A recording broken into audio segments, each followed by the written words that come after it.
Ada 4 skill dalam hidup yang aku rasa kalau misalnya kamu ningkatin ini, income kamu yang tadinya segini, itu bisa bertambah lebih banyak. Apapun pekerjaan kamu, bagaimanapun cara kamu menghasilkan uang, kalau kamu bisa naikin 4 skill ini, aku jamin pendapatan kamu yang tadinya segini, itu jadi bisa meningkat. 4 skill itu apa aja? Yuk kita bahas.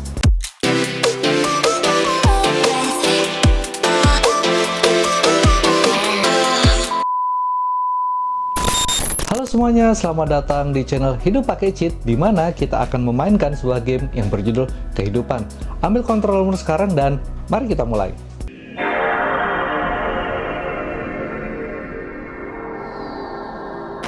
Kamu pernah nggak lagi main Mobile Legends, itu kan setiap kamu level up, kamu tuh naikin skillnya ya, skill 1, skill 2, terus ada skill ultinya ya. Nah, sekarang kita ini sudah masuk ke dalam game yang namanya Kehidupan.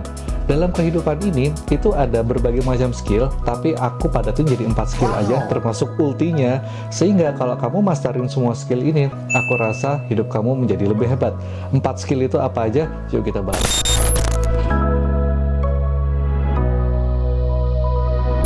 Skill nomor 1 yang harus kamu kuasai adalah skill berbahasa Indonesia. Sebenarnya ini nggak terpatok di bahasa Indonesia aja ya, tapi bahasa tempat di mana kamu tinggal. Karena kebetulan sekarang kita tinggal di Indonesia, aku rasa skill berbahasa Indonesia ini memang harus ditingkatin banget. Menariknya, sebenarnya kita belajar bahasa Indonesia ini kan dari kecil banget ya, dari kita kelas 1 SD sampai bahkan kalau misal kuliah tetap ada pelajaran bahasa Indonesia. Tapi bahasa Indonesia di sini yang ingin aku sampaikan ke kalian itu adalah bahasa Indonesia yang membaca ya. Jadi kalau misalnya diingat-ingat dulu, kalau kita belajar bahasa Indonesia itu kan materinya ada macam-macam ya. Ada yang kita belajar kesastraan itu kayak yang tentang puisi, pantun, yang begitu-begitulah. Itu kaitannya dengan budaya bahasa Indonesia sendiri. Terus itu juga ada belajar grammarnya bahasa Indonesia itu yang kalau misalnya nulis di itu disambung apa dipisah, ya itu juga skill juga sih. Tapi menurutku skill dalam berbahasa Indonesia yang paling penting itu adalah skill membaca sebuah paragraf. Kalau misalnya kamu ingat pas lagi ujian bahasa Indonesia, itu kadang soalnya satu paragraf, bahkan mungkin paragrafnya itu bisa 5, terus tuh pertanyaannya gini, itu tuh lagi ngomongin apa? nah, skill berbahasa Indonesia ini penting banget. Kenapa? Ketika pas kamu lagi ngobrol sama orang lain, kamu tuh ngerti sebenarnya dia ini lagi ngomongin apa sih. Jangan sampai orang ngobrol sama kamu, apa yang disampaikan sama mereka, itu tuh nggak kamu tangkep. Nah, skill berbahasa Indonesia ini sebenarnya sudah kita latih. Nah, cuma aku rasa guru-guru itu nggak banyak membahas ini lebih dalam ya. Mungkin materi bahasa Indonesia itu sebegitu banyaknya, tapi aku rasa pelajaran bahasa Indonesia yang paling penting ini adalah kamu bisa menarik sebuah ide dari apa sih sebuah statement yang disampaikan dalam bentuk tulisan maupun lisan.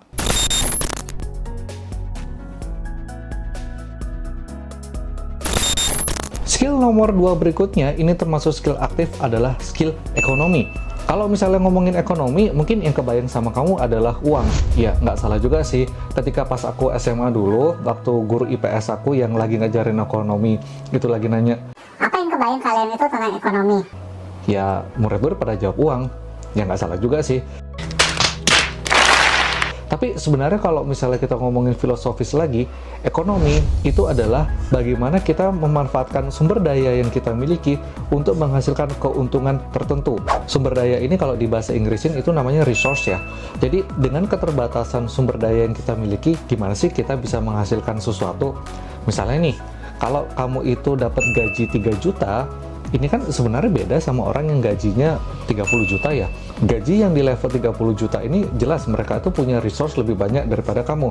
Resource ini macam-macam ya. Bisa aja dia itu lebih pintar, bisa aja dia itu gadget yang dipakai dalam bekerja itu lebih banyak. Intinya, dengan keterbatasan resource ini, bagaimana sih kita itu bisa menghasilkan uang itu lebih banyak? Tapi kamu jangan salah, kalau misalnya nih, kamu itu dapat gaji dalam 1 bulan itu 3 juta, sebenarnya itu bisa meningkat lagi kok, menjadi ke 3,5, menjadi ke 4 juta, mungkin nanti naik lagi jadi ke 5 juta, mungkin nanti bisa naik juga lagi ke 10 juta. Nah, resource yang paling penting dalam hidup kita itu adalah waktu. Orang kaya yang sumber dayanya itu banyak, sama orang yang miskin, yang tidak punya gadget atau tidak punya alat untuk menopang bagaimana mereka bekerja, sama-sama punya kesamaan berupa waktu. Orang kaya maupun orang miskin itu sama-sama punya waktu 24 jam dalam satu hari. Nah, bagaimana kita memanfaatkan waktu yang terbatas ini untuk menghasilkan uang lebih banyak? Caranya itu macam-macam ya. Yang pertama, kamu itu salah satunya bisa belajar atau ikut sertifikasi atau ikut pelatihan. Di sana kan kamu diajarin tuh, dari yang tadinya kamu itu nggak paham bagaimana suatu hal itu bisa terjadi, nanti di pelatihan itu diajarin nih, oh caranya tuh gini. Yang kedua adalah kamu memanfaatkan resource-nya orang lain, yaitu kamu mengambil waktunya orang lain. Ini bisa kamu tuh mendelegasikan tugas kamu, bisa juga kerja dalam tim. Jadi kalau misalnya di sebuah perusahaan, itu kan nggak mungkin ya, si bosnya itu kerjanya tuh sendirian ya, ada banyak staff-staffnya ada di sana. karena si bos ini ingin memanfaatkan resource yang terbatas dari karyawan-karyawannya, dari staff-staffnya untuk mencapai performa yang terbaik di dalam perusahaannya. Nah, sebenarnya kalau misalnya kita ngomongin ekonomi itu kompleks banget ya. Nanti ada ekonomi makro, ekonomi mikro. Tapi intinya di dalam ekonomi ini adalah bagaimana dengan keterbatasan yang kita miliki itu bisa kok menghasilkan sesuatu. Keterbatasannya kita ini bisa ditingkatin lagi kalau misalnya kita makin jago, kita makin pintar juga.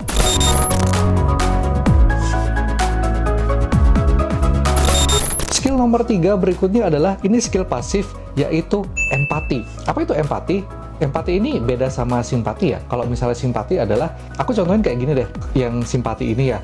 Ketika ada orang lain sedih, kamu tahu nih, kamu tuh bakal ngeresponnya tuh gimana. Misalnya ada orang yang lagi habis dimarahin sama bosnya, ya kamu bersimpati sama dia, kamu tahu apa yang harus kamu lakukan. Tapi empati adalah, ketika dia itu lagi dimarahin sama bosnya, kamu bisa ngerasain sedihnya dia itu di dalam dirimu. Kenapa kok ini penting? Ini adalah skill esensial yang dimiliki sama manusia dan tidak dimiliki sama AI. Jadi empati ini tidak akan tergantikan sama AI. Empati ini penting banget, kenapa? Ketika kamu bisa memahami bagaimana apa yang dirasakan itu sama orang, kamu bisa tahu langkah selanjutnya apa yang harus diambil tindakan dari dirimu sama dari orang itu untuk kedepannya itu bakal kayak gimana. Jadi nih, kalau misalnya ada orang lagi sedih habis dimarahin sama bosnya, terus kamu bilang, Po, sabar ya. aku rasa itu bentuk empati yang refleks terjadi, dan ini bisa dibilang tidak bagus buat dilakukan, karena bisa aja loh ketika ada orang lain lagi sedih terus kamu, Po, yang sabar ya, semangat tetap bisa. orang tuh jadi ngerasa Oke, good, aku bagus sih perhatiin, tapi kok aku digituin? sebenarnya empati ini macam-macam ya. Jadi apa yang dirasakan sama orang lain itu belum tentu dirasakan sama kamu juga loh. Pun begitu juga, ketika kamu itu merasakan sesuatu, orang lain itu belum tentu bisa ngerasain apa yang kamu rasakan juga. Ketika teman kamu itu dimarahin sama bosnya, mungkin dia dapat tekanan yang begitu besar ya. Tapi mungkin aja ketika kamu itu dimarahin sama bos kamu kayak, Ayo udahlah, besok juga hilang lagi. kan perasaan yang dirasakan sama teman kamu sama yang kamu rasakan ini kan beda. Nah, semakin banyak kamu itu bisa merasakan apa yang dirasakan sama orang lain, makin banyak hal tindakan yang kamu bisa lakukan bersama-sama sama orang lain. Karena pada sejatinya kita ini kan hidupnya nggak sendirian ya, kita hidup tuh bareng-bareng sama orang. Memang kadang perasaan itu kalau misal dibandingin sama logika, ya ini bisa dibilang tidak berkaitan ya. Jadi kalau misalnya ada orang habis dimarahin sama bosnya, ya seharusnya dia tinggal balik kerja lagi buat ngelakuin rutinitas sebelumnya. Tapi kan bisa aja ya, ketika pas orang tuh lagi sedih, dia tuh jadi down, terus jadi malas-malasan kerja ya. Jika kamu memiliki empati yang tinggi, kamu itu bisa sama teman-teman kamu, sama tim kamu, itu melakukan performa yang terbaik untuk dalam hidup.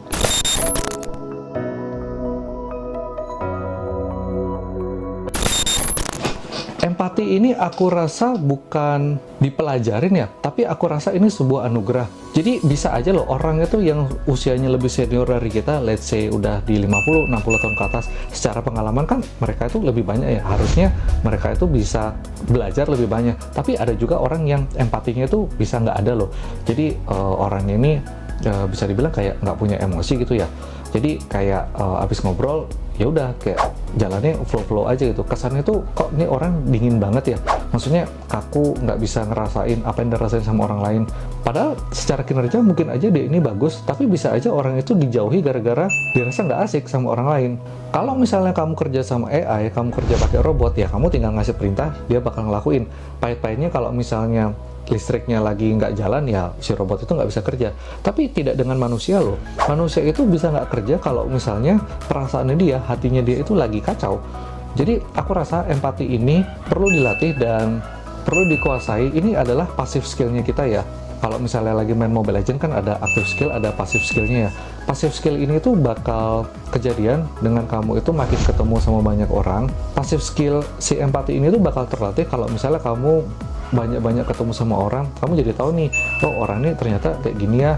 Passive skill berupa empati ini aku rasa kalau misalnya dibilang dilatih, sebenarnya bisa dilatih, tapi ini lebih ke bawaan sih. Bagaimana kamu itu bisa ngerasain apa yang dirasakan sama orang lain, perasaan ya, feel.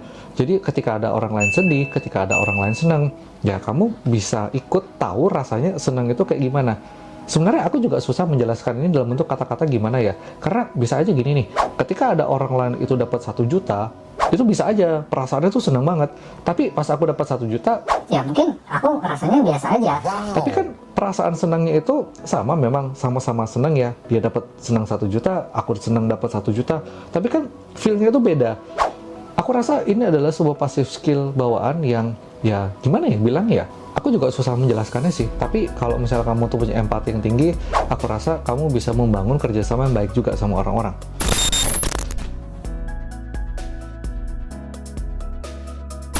Yang keempat, skill ultimate dalam hidup adalah bernalar.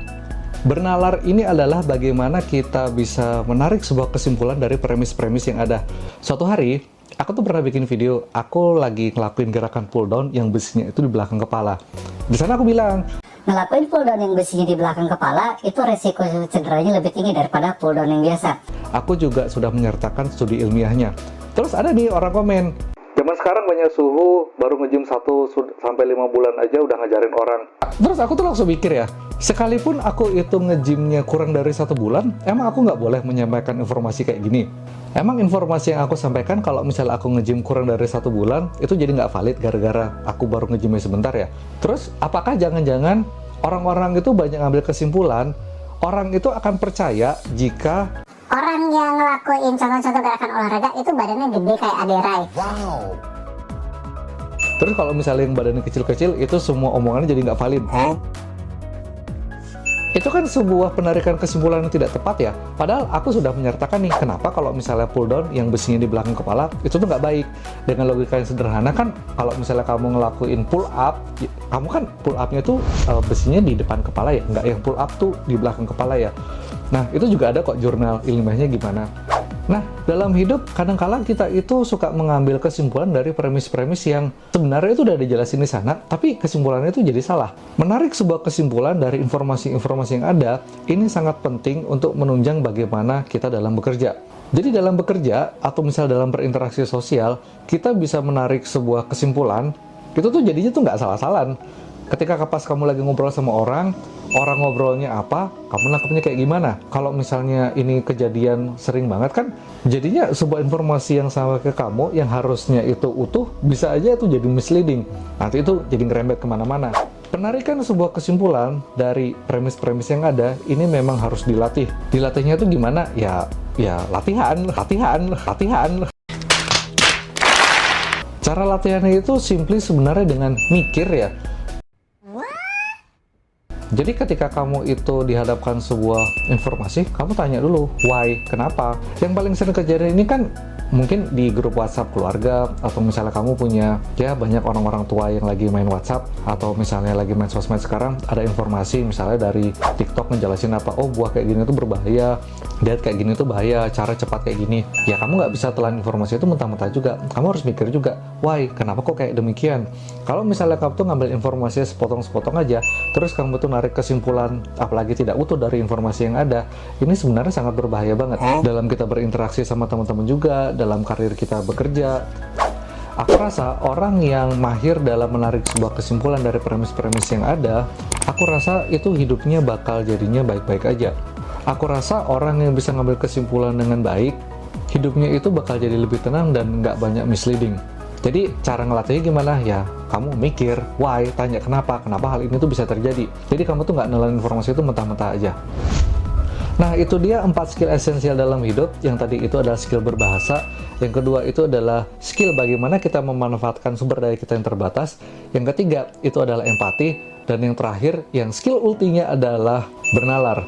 Jika kamu menguasai 4 skill ini, aku rasa income kamu yang tadinya itu segini, itu bisa naik pelan-pelan. Karena aku rasa itu 4 skill yang penting bagaimana kita dalam bekerja ya. Jadi, ya mudah-mudahan video ini bermanfaat buat kalian. Like kalau kamu suka, dislike kalau kamu nggak suka. Mungkin kita bakal ketemu di lain kesempatan.